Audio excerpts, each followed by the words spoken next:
आइए आज हम कुछ इम्पोर्टेंट इलेक्ट्रिकल के जो क्वेश्चन है उससे करेंगे, जो कि आने वाले एग्जामों के लिए बहुत ही इम्पोर्टेंट क्वेश्चन है। उनको हम करते हैं और क्वेश्चन का सॉल्यूशन करते जाएंगे, और उसके कुछ जितने भी इम्पोर्टेंट पॉइंट्स रहेंगे उस क्वेश्चन से रिलेटेड उन क्वेश्चन को भी हम देखेंगे। ठीक है, तो फर्स्ट क्वेश्चन स्टार्ट करते हैं। शुद्ध धातु में सामान्य होता है, तो जो शुद्ध धातु रहते हैं उसमें सामान्य क्या होता है वो हमें पूछा है। ठीक है, तो शुद्ध धातु में फर्स्ट ऑप्शन क्या है?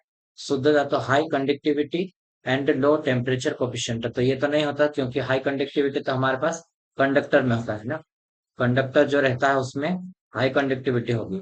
ठीक है, और दूसरा हमने पढ़ा था इंसुलेटर। ठीक है, इंसुलेटर। और तीसरा हमारे पास ये है जो सेमीकंडक्टर। ठीक है, शुद्ध धातु की बात कर रहे हैं। ठीक है, किसकी? शुद्ध धातु की। तो इसमें high conductivity and large temperature coefficient होता है, अधिक ताप गुणांक होता है इसमें। शुद्ध धातु की बात करेंगे तो ठीक है, तो राइट आंसर हमारे पास बी वाला होगा। शुद्ध धातु में मुक्त इलेक्ट्रॉन की संख्या कैसे होती है? ज्यादा होती है। और इनकी चालकता भी कैसी रहेगी? मुक्त इलेक्ट्रॉन की संख्या अगर ज्यादा है तो उसमें ज्यादा रहेगी, और उसका उच्च ताप गुणांक मतलब टेम्परेचर जो कोफिशिएंट है वो भी हमारा ज्यादा है इसमें। ठीक है, नेक्स्ट क्वेश्चन है हमारा 20 क्वेश्चन देखेंगे नंबर 20 पे। तो the element which are not capable of delivering energy by its one are known as। क्या है? वह अवयव जो सौर ऊर्जा प्रदान करने के लिए सक्षम नहीं होता है, सक्षम नहीं होता है, खालिस्तान के रूप में जाना जाता है। तो वो कौन सा हो जाएगा? ऊर्जा प्रदान करने के रूप में सक्षम नहीं है उसको। ठीक है, क्या है? नॉट कैपेबल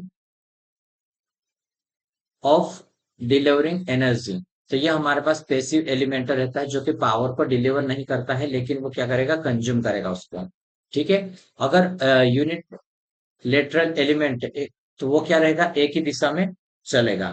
ठीक है, एक्टिव एलिमेंट की अगर बात करेंगे तो वो क्या पावर को डिलीवर करने के लिए केपेबल रहता है। ठीक है, किसी अवयव जो सौर ऊर्जा प्रदान करने के लिए सक्षम नहीं रहता उसको हम पैसिव एलिमेंट या निष्क्रिय अवयव कहते हैं के रूप में जाना जाता है। जबकि ईएमएफ स्रोत नहीं होता है, आरएलसी आदि सब निष्क्रिय तत्व कहलाते हैं, तथा धारा स्रोत एवं वोल्टेज स्रोत सक्रिय तत्व कहलाते हैं। ठीक है, तो ये हमारे पास रहेगा। नेक्स्ट आगे हम देखेंगे अब इसमें, if the number of below elements is made double, the thickness of the below elements is made half, and displacement of element for the same application pressure would be the। क्या है? यदि एक धकनी balance के अवयव की संख्या को क्या कर रहा है? दुगना, और मोटाई को आधी कर दी गई है, समान आरोपित दाब के लिए अवयव की विस्थापन कितना होगा? तो ये पूछा हमें। ठीक है, तो देखो ये धकनी के अवयव की संख्या जैसे दुगनी कर रहा है और मोटाई को आधा कर दिया जा रहा है, तो ये हो जाएगा हमारे कितना हो जाए? आरोपित दाब के लिए वो 16 गुना हो जाएगा। ठीक है, कितना गुना हो रहा? 16 गुना हो जाएगा। तो इसको याद रखना, बहुत ही इंपॉर्टेंट है, ये भी क्वेश्चन पूछा गया है।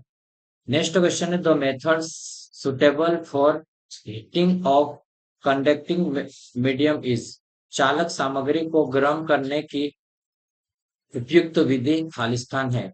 चालक सामग्री को गर्म करने की उपयुक्त विधि खालिस्तान है, तो ये हमारे पास इंडक्शन हीटिंग है। चालक सामग्री के गर्म करने के लिए इंडक्शन हीटिंग के द्वारा ये उपयुक्त विधि रहती है। ठीक है, और इसके बारे में अगर हम देखते हैं, इसमें चालक सामग्री रहेगी, जो भी चालक कंडक्टिंग मटेरियल रहेगा उसको गर्म करने की विधि इंडक्शन हीटिंग होती है।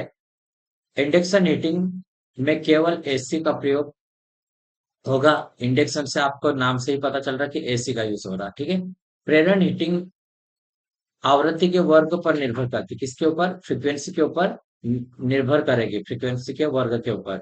इसलिए इसमें उच्च आवृत्ति प्रयोग करते हैं। इस हीटिंग में प्रेरण द्वारा धारा और वोल्टता प्रेरित होते हैं। क्या है? धारा और वोल्टेज प्रेरित होते हैं। इंडक्शन हीटिंग प्रत्यक्ष अप्रत्यक्ष दो तरह की होती है। इसको हम ना तो प्रत्यक्ष बोले डायरेक्टली, बोलेंगे, ना ही इनडायरेक्ट बोलेंगे, मतलब दोनों के द्वारा इसमें हीटिंग होती है, ठीक है। इसमें फ्रीक्वेंसी की बात करेंगे तो फ्रीक्वेंसी 10 किलो हर्ट्ज से लेकर 400 किलो हर्ट्ज तक आवृत्ति होती है इसमें। और इसमें 750 डिग्री सेल्सियस तक का तापमान प्राप्त किया जाता है। इसका प्रयोग सरफेस होर्डिंग, पेंट सुखाने और सोल्डिंग में होता है। इसका कहाँ पर होता है? सरफेस होर्डिंग, इसको भी याद रखना। इसका नाम पूछ के कौन सी इसमें मेथड यूज की जाती है, पेंट सुखाने में कौन सी मेथड का यूज किया जाता है, तो इंडक्शन हीटिंग सोल्डरिंग में किया जाता है, ठीक है। नेक्स्ट क्वेश्चन है, which of the following properties has got higher value for aluminium in comparison to that of copper? क्या है? तांबे की तुलना में एल्यूमिनियम का निम्नलिखित में से किस गुण का मान अधिक होता है? ठीक है, ये पूछा हमें कि किस गुण का मान अधिक होता है। इलेक्ट्रिकल विद्युत रोधकता का, ठीक है। तो विद्युत इलेक्ट्रिकल विद्युत फर्स्ट कॉपर में क्या रहता है? रेजिस्टेंस ज्यादा रहता है ना। सॉरी, एल्यूमिनियम में, एल्यूमिनियम में हमारा रेजिस्टेंस ज्यादा रहेगा और कॉपर में कम रहेगा, ठीक है। तो ये हमारे पास फर्स्ट वाला राइट ऑप्शन होगा। तांबा की तुलना में एल्यूमिनियम का विद्युत रोधकता का मान अधिक होता है। तांबा की चालकता एल्यूमिनियम से अधिक होता है। एल्यूमिनियम का प्रयोग संचरण लाइन में मूल्य कम होने के कारण अत्यधिक होता है। एल्यूमिनियम का प्रयोग बस बार के रूप में हम ज्यादा यूज करते, क्यों करते? क्योंकि इसका जो हमारे पास कॉस्ट रहती है वो कम रहती है। कांसा एक मिश्र धातु है, तो कांसा किस किस की मिश्र धातु है, ये हमें पूछा गया है। ये अलग अलग डीएआरसी 2014 में पूछा गया है और यूपी जल निगम एई में असिस्टेंट इंजीनियर में इसका पूछा गया है, ठीक है। तो ये हमारे पास रहता है ब्रॉस, कॉपर और निकिल का मिला हुआ रहता है। किसका? ये ब्रॉस रहता है, ब्रास कासा जिसे हम बोलेंगे, ये कॉपर प्लस जिंक इसमें ऐड किया जाता है। क्या है? कॉपर प्लस जिंक इसमें ऐड किया जाता है। देखो ना, तांबे तथा जस्ते का मिश्रण होता है। इसका रंग कैसा रहता है? पीला रहता है और इसमें जंग नहीं लगता है। यह तांबे से अधिक कठोर रहेगा। इससे तांबे से अधिक कठोर रहेगा और मजबूत होगा तांबे से। और तन्य और कुट्य होता है। इसका प्रयोग चादर बनाने, मतलब जैसे कुट्य का मतलब है कि इसको हम ज्यादा पीट सकते हैं और इसको पतला बना सकते हैं चादर के रूप में, या वायरिंग बना सकते हैं। इसका अलग अलग ढलक आकार में हम कर सकते हैं। बर्तन बनाने में भी यूज होता है, ताले बनाने में यूज होता है, ठीक है। ब्रास, कांसा, ठीक है। तो इसमें कॉपर और टीन का मिश्र धातु है ये। यह कठोर, मजबूत, स्थायी होता है। इसका रंग सफेद होता है और इस बर्तन, मूर्तियां, सिक्के, वैज्ञानिक उपकरण बनाने में इसका यूज करते हैं। ये ब्रास की बात कर रहे हैं, ये वाला कांसा, ठीक है। कॉपर और टीन मिला है इसमें, और इसमें कॉपर और जस्ता, ठीक है। दोनों के बीच में थोड़ा सा डिफरेंस है, उसमें ध्यान रखिएगा। नेक्स्ट क्वेश्चन है, the resistance in the higher range mostly made of. उच्च परिसर के प्रतिरोधक अधिकांश किसके बने होते हैं? ठीक है, यह पूछा है। उच्च परिसर के प्रतिरोधक अधिकांश किसके बने होते हैं? तो ये हमारा हो जाएगा कार्बन का बनाया जाता है। किसका? कार्बन का बनाया जाता है। उच्च जो परिसर रहेगा उसके प्रतिरोध जो बनाए जाते हैं वो कार्बन के बनाते हैं, ठीक है। ये प्रतिरोध 1 ओम से लेकर 22 मेगा ओम तक उपलब्ध है। प्रतिरोध रोध का आकार क्षमता पर, वाट के ऊपर निर्भर करता है। ये निम्न वाट क्षमता के स्थिर प्रतिरोध कार्बन पदार्थ से बनाए जाते हैं।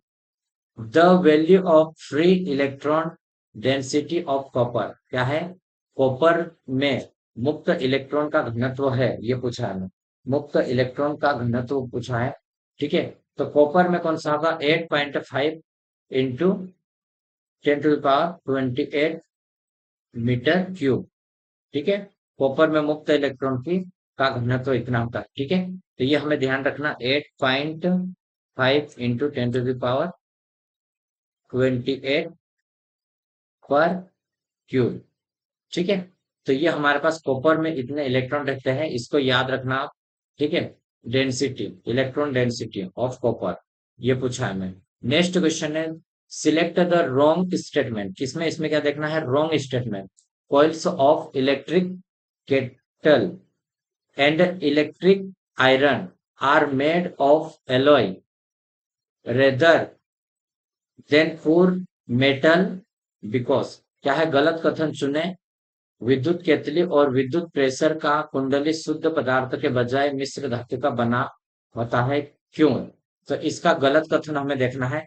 ठीक है, तो देखो, alloy do not oxide easily, मतलब जो मिश्र धातु रहती है वह आसानी से क्या होती है, ऑक्सीकृत नहीं होती है मिश्र धातु। तो ये वाला तो राइट आंसर हमें गलत चुनना है। ठीक है, resistivity change in less rapid in alloy than in pure metal. प्रतिरोधकता में परिवर्तन शुद्ध धातु की तुलना में मिश्र धातु में कम तेज होता है। ठीक है, मतलब जो कि रजिस्टिविटी में चेंजेस रहती है, जो शुद्ध धातु रहेगी उसके टेम्परेचर बढ़ने से जो रजिस्टिविटी में चेंजेस आती हैं वो क्या रहती है, शुद्ध धातु में जल्दी होती है, लेकिन मिश्र धातु में क्या होगा, इजिली नहीं हो सकते। ठीक है, नेक्स्ट है, ये भी राइट आंसर है। और ये वाला हमारे पास तीसरा, resistivity of alloy is higher than that of pure metal. मतलब रजिस्टिविटी जो रहेगी मिश्र धातु की वो ज्यादा रहती है एज कंपेरिजन में जो शुद्ध धातु रहती है उसकी। ठीक है, तो ये भी राइट आंसर है। अब हम डी वाला देखेंगे, क्योंकि हमारे पास आंसर ये होना चाहिए, thermal expansion of alloy is lesser than that of pure metals. मिश्र धातु का उसमें प्रसारण शुद्ध धातु से कम होता है। तो ये हमारे पास गलत है। ठीक है, गलत ऑप्शन है ये वाला, तो ये वाला राइट आंसर होगा। मिश्र धातु का प्रतिरोधकता शुद्ध धातु से ज्यादा होता है। ठीक है, कितना है, रजिस्टिविटी इसकी ज्यादा रहती है। मिश्र धातु का ऑक्सीकरण कम होता है। मिश्र धातु बिना पिघले बहुत उच्च ताप सहन कर सकता है, मतलब टेम्परेचर भी ज्यादा सहन कर सकता है। ठीक है, विद्युत प्रेशर में एक तापक तार अभ्रक की पतली चादर पर लिपटा होता है। किसका, पतली चादर पर लिपटा होता है। मिश्र धातु का गलनांक अति उच्च होता है। कैसा रहता है, अति उच्च होता है ये। नेक्स्ट क्वेश्चन को देखेंगे अभी हम। A solid in which the atom are arranged in a regular periodic geometrical pattern is known as. क्या है, एक कठोर जिसमें परमाणुओं का नियमित आवधिक ज्यामितीय पैटर्न में व्यवस्थित किया जाता है के रूप में जाना जाता है। ठीक है, तो ये हमारे पास रहेगा क्रिस्टल। इसमें क्रिस्टल में एक ठोस जिसमें सभी परमाणु एक नियमित आवधिक रेगुलर पीरियडिक ज्यामिति पैटर्न में व्यवस्थित हो क्रिस्टल कहलाता है। इसके उदाहरण में जैसे डायमंड, टेबल नमक, टेबल नमक, और ये इतने आदि रहेंगे इसमें, आप देखना। ठीक है, नेक्स्ट क्वेश्चन है हमारे पास, brass is an alloy of copper and zinc in the ratio. इसमें कॉपर का रेशियो क्या है और जिंक का रेशियो क्या है, ये पूछा हमें। ठीक है, ब्रास बनाने के लिए जो ब्रास बना है वो कॉपर और जिंक से मिलकर बना है। तो इसमें कॉपर को हम मिलाएंगे 66%, और प्लस करेंगे हम जो भी बचा हमारे पास 34%। ठीक है, तो हमारे पास ये रेशो बनता है। ठीक है, 66/34, इसको हम काट के भी इसको दे सकता है। ठीक है, अलग अलग 33/7 आ जाएगा, इस टाइप से भी। तो अलग अलग हमारे पास राइट आंसर ये है। और ऑप्शन में अगर हमारे पास 33/17 भी पूछ सकता है। ठीक है, नेक्स्ट है, increasing order of resistivity of gold, aluminium, silver और कॉपर। इसमें क्या लिखा है, सोना, एल्यूमिनियम, तांबा और कॉपर की प्रतिरोधकता बढ़ते क्रम में लिखना है। तो सबसे कम की किसकी है, उसको हमें देखना है, सबसे कम। तो हमारे पास रहेगा, सबसे कम हमारे पास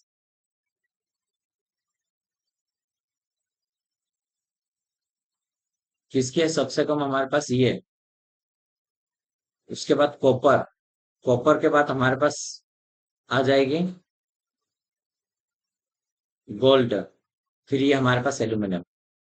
क्या है इसको देखो, चांदी की चालकता सबसे ज्यादा है, चांदी सबसे ज्यादा है, तथा प्रतिरोधकता सबसे कम होती है। तांबे की चालकता चांदी की तुलना में कम होती है, तो सबसे ज्यादा चांदी की है। ठीक है, चालकता। उसके बाद कॉपर, एल्यूमिनियम से अधिक होती है। और चांदी, तांबा, सोना एल्यूमिनियम चालकता के क्रमों के अनुरूप है।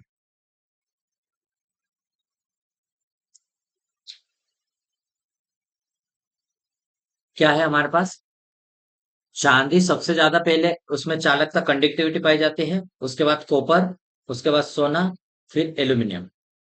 ठीक है, तो ये हमारे पास चांदी हो गया जिसे हम एजी से प्रदर्शित कर रहे हैं, ये कॉपर हो गया, और ये क्या है, गोल्ड हो गया, और ये एल्यूमिनियम। ठीक है, नेक्स्ट है माइका इज यूज पर, माइका का प्रयोग होता है तो कहां पर इसका यूज होता है, माइका का यूज।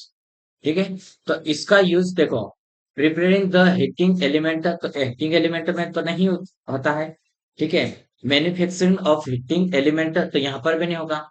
सोल्डरिंग, माइका का यूज सोल्डरिंग नहीं, संधारित्र में होता है, ये सोल्डरिंग।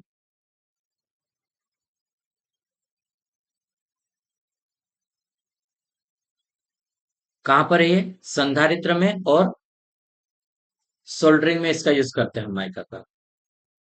और इसकी अगर विशिष्ट गुरुत्व की बात करेंगे तो 2.8 होता है, और से लेकर 3.1 तक होता है। इसका मेल्टिंग पॉइंट हमारे पास रहेगा, इसका मेल्टिंग पॉइंट पे आप याद रखना, जो कि 700 डिग्री सेल्सियस से लेकर 1000 डिग्री सेल्सियस तक होता है। मेटेलिक कॉपर इज, धात्विक तांबा है, धात्विक तांबा है। तो धात्विक तांबा क्या है, मेटेलिक कॉपर एक क्या है, मेटेलिक कॉपर क्या है ये हमें पूछा है। ठीक है, तो मेटेलिक कॉपर हमारे पास ये है, इसमें चुंबक तो होता नहीं, तो ये डाईमैग्नेटिक सब्सटेंस में आएगा, इसमें डाईमैग्नेटिक सब्सटेंस में आ जाएगा ये। ठीक है, धात्विक तांबा डाईमैग्नेटिक पदार्थ है, किसी शक्तिशाली चुंबक के सिरे के समीप लाने पर प्रतिकर्षित होगा, ये क्या होगा, उससे दूर जाएगा, इस कारण से उसको डायमैग्नेटिक बोलेंगे। और फेरोमैग्नेटिक क्या होता है, उसको जो कि आकर्षित, तीव्रता से आकर्षित होता है, उसको फेरोमैग्नेटिक बोलेंगे। और फेरामैग्नेटिक जो कि धीरे से आकर्षित होगा। ठीक है, इन पदार्थ का गुण प्रतिचुंबकत्व डायमैग्नेटिक कहलाता है। और एग्जाम्पल में तांबा हो गया, इसमें हीरा हो गया, जस्ता हो गया, ये आदि है जो कि डायमैग्नेटिक में आएंगे। ठीक है, नेक्स्ट क्वेश्चन को देखेंगे, विच of the following have negative temperature coefficient of resistance. ठीक है, निम्न में से किस प्रतिरोधक का एक ऋणात्मक तापमान गुणांक है, किसका है ऋणात्मक तापमान गुणांक, तो ये हमारे पास हो जाएगा, कॉपर का तो नहीं होगा, लेकिन हमारे पास ये है कार्बन, कार्बन क्या है, सेमीकंडक्टर में आता है। ठीक है, सेमीकंडक्टर में आता है, सेमीकंडक्टर में, तो ये हमारे पास रहेगा कार्बन, जो कि नेगेटिव टेम्परेचर कोफिशिएंट का बना रहता है। ठीक है, कार्बन का प्रतिरोध ताप गुणांक ऋणात्मक होता है, कॉपर, एल्यूमिनियम चालक पदार्थ जिनका प्रतिरोध ताप गुणांक धनात्मक होता है। ठीक है, नेक्स्ट क्वेश्चन को देखेंगे, ए डाइलेक्ट्रिक मटेरियल मोस्ट बी, एक पराविद्युत पदार्थ होता है, एक पराविद्युत पदार्थ होता है तो कैसा होता है, इंसुलेटेड रहता है वो। पराविद्युत पदार्थ कैसा रहता है, इंसुलेटर की तरह रहता है वो। ठीक है, नेक्स्ट क्वेश्चन है, फ्यूज तार के लिए प्रयुक्त सामग्री में निम्न विशेषताएं होनी चाहिए। क्या है, the material use for fuse wire should have the following characteristic. ठीक है, तो इसमें क्या होना चाहिए, low melting point and the high conductivity, तो ये राइट है, लो मेल्टिंग पॉइंट होना चाहिए और हाई कंडक्टिविटी इसकी होनी चाहिए, ठीक है। जो फ्यूज तार का हम यूज करेंगे, तो लो मेल्टिंग पॉइंट है, high conductivity and inverse characteristic, ठीक है। सबसे अच्छा फ्यूज सिल्वर का रहता है। किसका? सिल्वर का, क्योंकि इसकी सबसे ज्यादा कंडक्टिविटी भी रहती है। नेक्स्ट है the electronic configuration of C R with atomic number of, इसमें क्या है, परमाणु क्रमांक 24 वाले सीआर का इलेक्ट्रॉनिक कॉन्फ़िगरेशन होगा। तो इसके ऑप्शन को देखते हैं हम अब इसमें। तो देखो इसका कॉन्फ़िगरेशन क्या है, 24 का, 24 का पूछा है हमें। तो ये हमारे पास ये मेथड होता है, इसके द्वारा हमें निकालना पड़ेगा इसको कि अलग अलग 24 का इलेक्ट्रॉनिक विन्यास, ठीक है। तो first S2 square, second S square और 2p6, तो ये अलग अलग इससे बटेगा। तो ये हमारे पास राइट ऑप्शन हो जाएगा सी वाला, ये, ठीक है। इसको आप याद रखिएगा, या फिर इसको कॉन्सेप्ट को पूरा के पूरा आप समझे, तो फिर आपको याद रहेगा, ठीक है। मेटल्स आर, मेटल्स आर, तो इसमें धातु होती है, तो धातु कौन सी होती है? अपारदर्शी होती है। धातु कैसी है? अपारदर्शी, ठीक है। धातु अपारदर्शक होते हैं। कुछ को रिलेटेड मेटल्स पारदर्शी चालक होते हैं। लगभग सभी धातुएं सामान्य अपारदर्शी होती है। Electronic distribution of an silicon atom, silicon के आइटम कितना होता है, इलेक्ट्रॉनिक हमें डिस्ट्रीब्यूट करना है इसको में। तो ये हमारे पास रहेगा, टोटल हमारे पास कितने नंबर रहते हैं उसमें, तो 14 रहते हैं, ठीक है। तो फर्स्ट में 2, उसके बाद फिर 8, तो उसके बाद हमारे पास 4 हो जाएगा, ठीक है। तो ये रहेगा बी वाला राइट आंसर। नेक्स्ट है semiconductor when placed at 0 kelvin will act, क्या है, अर्धचालक जब 0 केल्विन पर है तो वो किसकी भांति काम करेगा, तो ये एक इंसुलेटर की भांति। अगर वो 300 केल्विन की भी बोलता ना, तो ये हमारे पास रहता है एक कंडक्टर की तरह काम करता है इसमें, ठीक है। तो इसको ध्यान रखना है। 0 केल्विन अर्धचालक कुचालक की भांति व्यवहार करेगा। कैसा? एक कुचालक मतलब इंसुलेटर की भांति, ठीक है। ये हमारे पास रहेगा पॉजिटिव जो चार्ज है, ठीक है, सिलिकॉन का परमाणु। तो अलग अलग इलेक्ट्रॉन यहाँ पे बटे रहेंगे। तो सिलिकॉन और जर्मेनियम सामान्य तापक्रम में अच्छे चालक नहीं होते हैं, इसलिए इसमें दोनों प्रकार के गुण पाए जाते हैं। प्रतिरोध भी रहता है, इंसुलेटर का गुण भी और चालक का भी रहता है। टेम्परेचर जैसा बढ़ेगा वो कंडक्टर की तरह काम करेगा, ठीक है। प्रत्येक परमाणु का अंतिम कक्ष सहसंयोजी बंध के कारण 8 इलेक्ट्रॉन से संबंधित होकर ऑक्टेट बना लेता है। कुचालक की भांति व्यवहार करता है और प्रत्येक परमाणु के चारों संयोजित इलेक्ट्रॉन 4 सबसे अधिक निकट वाले इलेक्ट्रॉन में एक एक के साथ भागीदार होकर सहसंयोजी बंध की रचना करते हैं, ठीक है। Leakage current in the silicon semiconductor is in the order of, silicon अर्धचालक में क्षण धारा खाली स्थान डैश डैश के क्रम में होता है, ठीक है। तो ये हमारे पास हो जाएगा नैनो एम्पियर्स में। सिलिकॉन अर्धचालक में जो लीकेज रहता है वो नैनो एम्पियर में रहता है, इसलिए हम सिलिकॉन का यूज ज्यादा करते हैं, लीकेज इसका कम रहता है, ठीक है। Which one of the following material is not a piezo electric material, क्या है, निम्नलिखित में से कौन सा पदार्थ पीजो इलेक्ट्रिक पदार्थ नहीं है। तो ये हमारे पास रहेगा डी वाला ऑप्शन राइट होगा, ठीक है। तो ये नहीं होता है। Piezoelectric material on crystal such as tourmaline topaz quartz, ये अलग अलग इसके नाम दिए हैं, BaTiO3 में, लेकिन ये हमारे पास नहीं होता है, ठीक है। ये ट्रू गेरनेट पीजो इलेक्ट्रिक पदार्थ नहीं है। नेक्स्ट क्वेश्चन इसमें हम देखेंगे, देखो इन इंसुलेटर, इंसुलेटर में क्या है, तो यहां पर देखो फर्स्ट वाला entrance internal electric charge flow freely, external electric field, आंतरिक विद्युत आवेश बाह्य विद्युत क्षेत्र के साथ मुक्त से प्रवाहित होता है, मुक्त से प्रवाहित होता है। internal electric charge does not flow freely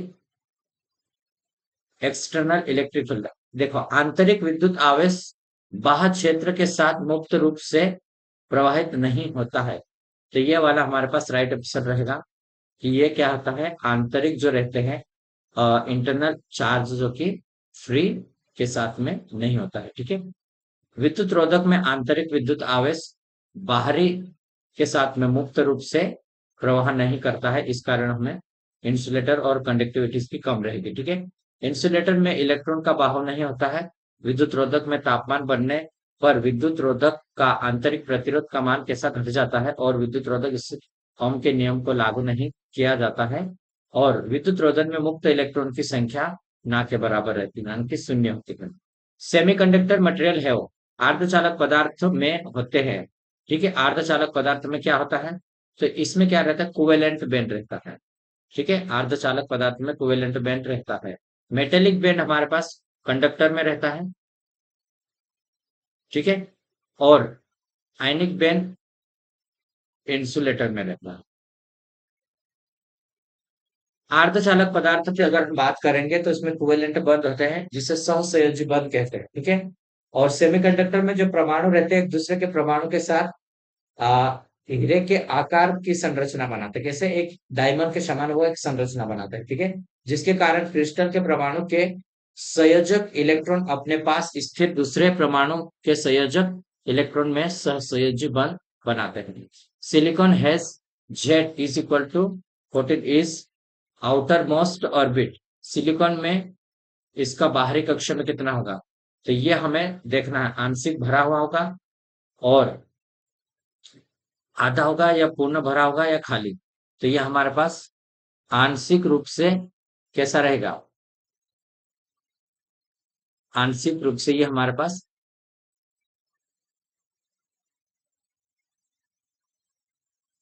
तो ये वाला हमारे पास पूरी तरह से भरा रहेगा। क्या है, 4 इलेक्ट्रॉन है ना, तो ये पूरी तरह से भरा रहेगा। 8 इलेक्ट्रॉन होते हैं सिलिकॉन में बाहरी कक्ष में, 4 इलेक्ट्रॉन है इसलिए आधा भरा हुआ है। कैसा, सॉरी, ये आधा भरा आंशिक रूप से। ठीक से। नेक्स्ट है the ratio of reverse resistance and forward resistance of germanium crystal diet is about. Germanium crystal का रिवर्स प्रतिरोध तथा फॉरवर्ड प्रतिरोध का अनुपात होता है। रिवर्स तो हमारा ज्यादा रहेगा और फॉरवर्ड में कम रहेगा ना। ठीक है। जर्मेनियम क्रिस्टल में तो देखो डी वाला राइट आंसर हमारे पास रहेगा। नेक्स्ट है the conductor use for high quality surface to surface conductors is. उच्च गुणवत्ता के सतह से सतह संपर्क में प्रयुक्त चालक होते हैं। तो ये हमारे पास रहेगा गोल्ड। ठीक है। कौन सा है, सोना। उच्च गुणवत्ता के सतह से सतह संपर्क में प्रयुक्त चालक सोना होता है। इसका उच्च गुणवत्ता वाले सतह से सतह संपर्क के लिए हम यूज करते, कांटेक्ट के लिए यूज करते हैं। हालांकि कोई नॉन मेटेलिक कंडक्टर भी होते हैं जिसमें ग्रेफाइट हो गया, नमक हो गया, नमक के समाधान के सभी। ठीक है। नेक्स्ट है if the atomic number of germanium is 32 the number of electrons in the outermost shell will be. ठीक है। क्या बोला है, जर्मेनियम का अणु है हमारे पास 32, इसके बाहरी सेल में कितने इलेक्ट्रॉन होंगे, तो बाहरी सेल में 4 होंगे इसमें, क्योंकि ये सेमीकंडक्टर में आते हैं। ठीक है। नेक्स्ट है मानक प्रतिरोधक बनते हैं। मानक प्रतिरोध किससे बने होते हैं, तो ये मैग्नीन के बने रहते हैं। Standard register is made from. ठीक है। मानक प्रतिरोध मैग्नीन से बनते हैं। इसके लिए इन्हें मैग्नीन या कांस्टेंट तारों से बनाया जाता है। इन पदार्थ का प्रतिरोध ताप गुणांक बहुत न्यूनतम होता है। साथ ही यह पदार्थ उच्च प्रतिरोधकता वाले होते हैं। इससे यह भी लाभ होता है कि वोल्टमीटर गुणक छोटे आकार के बनाए जाते हैं। चूंकि इस प्रकार के प्रतिरोधों या वोल्टमीटर गुणकों में लगभग 5 वाट तक की शक्ति खर्च होती है। नेक्स्ट क्वेश्चन देखते हैं इसमें अभी। The maximum number of electrons which the m cell of an atom can contain is। Electron की तरह अधिकतम संख्या जिससे एक m समाविष्ट कर सकता है। तो m के पास हमें देखना है। तो ये देखो, हमें अलग अलग बांटना है। तो देखो 18 है अगर हमारे पास, तो m सेल में हो सकते हैं। नाभिक के सबसे निकट वाले सेल n, जो न्यूक्लियर के पास में रहता है, को के द्वारा, इसके बाद वाले सेल N2 को L द्वारा, कैसे के एल एम, ठीक है। फिर उसके बाद M के बाद S P, ऐसे हमें अलग अलग रहेगा, ठीक है। तो सबसे कम इसमें रहेगा, फिर उसके बाद इसमें बढ़ेगा और इसमें बढ़ता जाएगा, इस प्रकार से रहेगा, ठीक है। तो ये हमारे पास अलग अलग, इसको भी निकालने का एक मेथड है जिसे हम एक सेपरेट वीडियो में पढ़े हैं, उसमें आप देख सकते हैं, ठीक है। नेक्स्ट क्वेश्चन है, एन इलेक्ट्रिक सर्किट कंटेंट, एक विद्युत परिपथ में क्या होता है विद्युत परिपथ में। तो यहाँ पर एक्टिव और पेसिव एलिमेंट दोनों रहते हैं विद्युत परिपथ में। कैसे एक्टिव और पेसिव। अब एक्टिव और पेसिव एलिमेंट कौन से हैं ये भी आप समझ सकते हैं इसमें भी पढ़ के। जैसे एक्टिव वो रहेगा जो कि पावर को डिलीवर करते हैं, जैसे कि वोल्टेज सोर्स, करंट सोर्स, ये हो गया, ठीक है। और पेसिव एलिमेंट वो जो कि पावर को कंज्यूम करते हैं और पावर डिलीवर करने की कैपेबल नहीं होते हैं, उसको बोलते हैं, ठीक है। नेक्स्ट क्वेश्चन है, the current due two electron flow in conduction band, चालन बैंड में इलेक्ट्रॉन प्रवाह के कारण बनने वाली धारा है चालन बैंड में। तो ये कैसी बनती है, ग्रेटर देन संयोजित बैंड के विवर धारा से अधिक होती है, ठीक है। Greater than hole current is valence band. तो ये हमें ध्यान रखना है, ठीक है। चालन बैंड ऊर्जा स्तर के सबसे ऊपरी भाग को प्रदर्शित करते हैं हम, और चालन पट्टी के अंदर इलेक्ट्रॉन होते हैं जो घूमने के लिए स्वतंत्र होते हैं। नेक्स्ट क्वेश्चन है, सिलिकॉन का परमाणु क्रमांक कितना होता है। सिलिकॉन का होता है हमारे पास 14 रहता है, ठीक है। सिलिकॉन का परमाणु 14 रहेगा, इसको याद रखना। और इसको 2, 8 और 4 में, लास्ट वाले ऑर्बिट में 4 है, ठीक है। और इसमें कौन सा बैंड बनता है, कोवेलेंट बैंड बनाया जाता है, ठीक है। नेक्स्ट क्वेश्चन है, the law that explain the generation of heat due to flow of current through a conductor is. क्या है, किसी चालक में से गुजर रही धारा से स्वतंत्र क्या है उत्पन्न होने वाली ऊष्मा के बारे में दर्शाने वाला नियम कौन सा है। तो ये नियम हमारे पास रहता है जूल का नियम है, ठीक है। कौन सा नियम है, जूल का नियम है, जो क्या बोलता है हमें, किसी भी चालक से, कंडक्टर से गुजर रही धारा से उत्पन्न होने वाली जो ऊष्मा रहती है, हीट के बारे में दर्शाने वाला जो नियम है वो जूल का नियम है। और फेराडे के नियम से किसी इलेक्ट्रोड में मुक्त हुए पदार्थ का द्रव्यमान विलियम में से प्रवाहित की गई धारा की मात्रा के अनुक्रमानुपात रहता है। और ओम के नियम अनुसार अगर हम देखते हैं तो चालक का ताप और अन्य भौतिक अवस्था कैसे होना चाहिए, स्थिर होना चाहिए, बदलना नहीं चाहिए। तो उसमें करंट और वोल्टेज के बीच में नियम बताता है, ठीक है। Consider the following recording types of strain gauge. तनाव गेज के प्रकार के बारे में विचार करने के बाद, क्या है, देखो तनाव गेज के बारे में विचार करने के बाद, तो इसमें हमें देखना होगा। तो देखो सेमीकंडक्टर तनाव गेज, कंडक्टर तनाव गेज और कैपेसिटर तनाव गेज। तो इसमें ए वाला राइट है और सी वाला, ठीक है, ये दोनों सही है। तनाव गेज दो प्रकार के होते हैं, सेमीकंडक्टर तनाव गेज और कैपेसिटर तनाव गेज होगा, ठीक है। नेक्स्ट क्वेश्चन है, aluminium is mostly preferred as a bus bar metallic material because of it is. क्या है, इसकी खालिस्तान के कारण एल्यूमिनियम को बस बार के रूप में हम ज्यादा यूज करते हैं। तो इसका सबसे मेन रीजन ये है कि उसका कास्ट कम रहता है, ठीक है। इसकी लागत कम रहती है, इस कारण से हम इसका यूज करते हैं, ठीक है। पीजो विद्युतीय, पीजो इलेक्ट्रिक सामग्री का एक उदाहरण है, ठीक है। तो क्या है, कौन सा है पीजो इलेक्ट्रिक का, तो ये हमारे पास हो जाएगा quartz. Quartz is a example of piezo electric material, ठीक है। तो ये हमारे पास अलग अलग थे। तो यहां तक हम इसके क्वेश्चन को ये भी कर लेते हैं, थोड़े बहुत और क्वेश्चन है इसमें, ठीक है।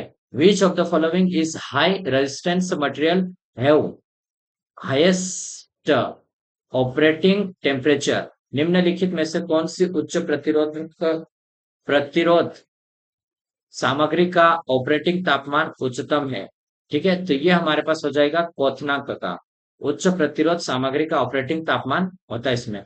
When will the effective resistance of a conductor conductor be the same us ohmic resistance? क्या है? चालक का प्रभावशाली प्रतिरोध ओमिक प्रतिरोध के बराबर कब होगा? ओमिक प्रतिरोध के बराबर कब होगा?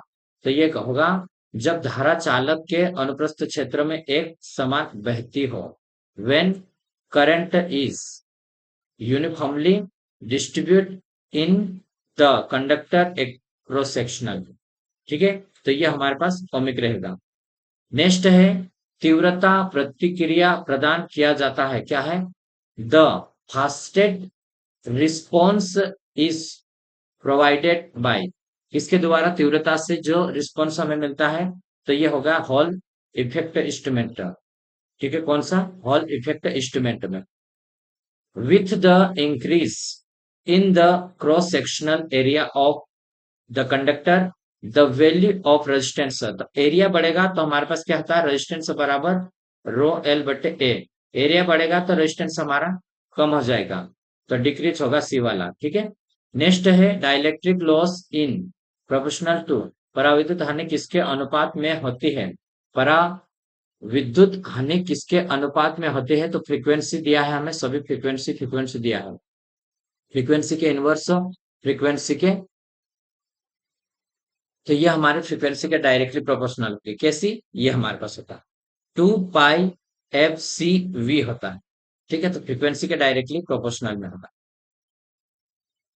नेक्स्ट है which of the following industrial will consume maximum power पर टन ऑफ प्रोडक्ट। निम्नलिखित उद्योग में से कौन सा प्रति टन उत्पाद के लिए अधिकतम विद्युत की खपत करेगा? ठीक है, तो ये हमारे पास एल्यूमिनियम। किसका? एल्यूमिनियम। एल्यूमिनियम प्रति टन उत्पाद के लिए अधिकतम विद्युत की खपत करेगा। फेरन ferrite core are use in high frequency transformer because it has. Ferrite core का उपयोग उच्च आवृत्ति ट्रांसफार्मर में किया जाता है क्योंकि इसके पास है। फेराइट कोर का उपयोग क्यों यूज किया जाता है? क्योंकि इसका रेजिस्टेंस हाई होता है, इस कारण से, और लॉसेस कम हो जाते हैं। फेराइट कोर का उपयोग हाई फ्रीक्वेंसी ट्रांसफार्मर में हम यूज करते हैं, प्रतिरोध इसका ज्यादा रहता है और इसमें ईडी करंट लॉस हानि कम हो जाती है और दक्षता इसकी बढ़ जाती है। ठीक है, SO2 में किस प्रकार का बंधन विद्यमान होता है? What is the type of bonding in SO2? तो SO2 गैस है, इसमें कौन सा आयनिक बॉन्डिंग पाई जाती है। ठीक है, नेक्स्ट क्वेश्चन है in the energy level diagram what is the separation between conduction band and valence band? दोनों के बीच में जो रहता है सेपरेशन, तो वो हमारे पास कौन सा, उसे हम कौन सा गैप बोलेंगे? फॉरबिडन एनर्जी गैप बोलेंगे। ये वाला जो गैप है ये कंडक्शन बैंड है और ये वाला वैलेंस बैंड है। दोनों के बीच में जो गैप रहता है, ये इंसुलेटर में इतना रहता ज्यादा 5 इलेक्ट्रॉन वोल्ट तक रहता है। ठीक है, सेमीकंडक्टर 1.5 समथिंग ऐसे रहता है। ठीक है, तो ये अलग अलग है, इसको आप याद रखिए। उसके बाद हम आगे के जो भी क्वेश्चन है उनको हम नेक्स्ट वीडियो में करेंगे और इसको कंप्लीट कर देंगे इस चैप्टर से। ठीक है, जितने भी इस चैप्टर के क्वेश्चन होंगे ये हम पूरे कंप्लीट करेंगे। ये हम पढ़ रहे हैं विद्युत इलेक्ट्रॉनिक अभियांत्रिकी सामग्री। ठीक है, इलेक्ट्रिकल एंड इलेक्ट्रॉनिक इंजीनियरिंग जो मटेरियल है उसके बारे में जितने क्वेश्चन पढ़ बनते हैं उन क्वेश्चन को हम कर रहे हैं स्टेप बाय स्टेप। मैंने कॉलेज में प्रोजेक्ट के ऊपर समथिंग 18 क्वेश्चन इसके कराया हूँ, वो भी 27 मिनट का है। आप उसको पहले देखें, उसके बाद इसको देखें, तो उसके बाद वाले क्वेश्चन आप यहाँ से मिलेंगे। पार्ट 2 इसमें डालेंगे, पार्ट 1 उसमें डाल देंगे और जो बचे क्वेश्चन है पार्ट 3 में कंप्लीट कर देंगे। तो ये आने वाले जितने भी एग्जाम है आपके लिए हेल्पफुल रहेगा। इसके पीडीएफ आपको टेलीग्राम पे मिल जाएगा। मुकेश जमरे विद स्टडी के नाम से आप अगर वहां सर्च करोगे तो वो आपको इजीली वहां पे मिल जाएगा। ठीक है, तो ठीक है, आज के लिए इतना है। अब हम मिलेंगे नेक्स्ट वीडियो में। तब तक के लिए आप खुद का ख्याल रखें, अपनी तैयारी को मजबूत करें और आगे बढ़े। ठीक है, वीडियो देखने के लिए धन्यवाद।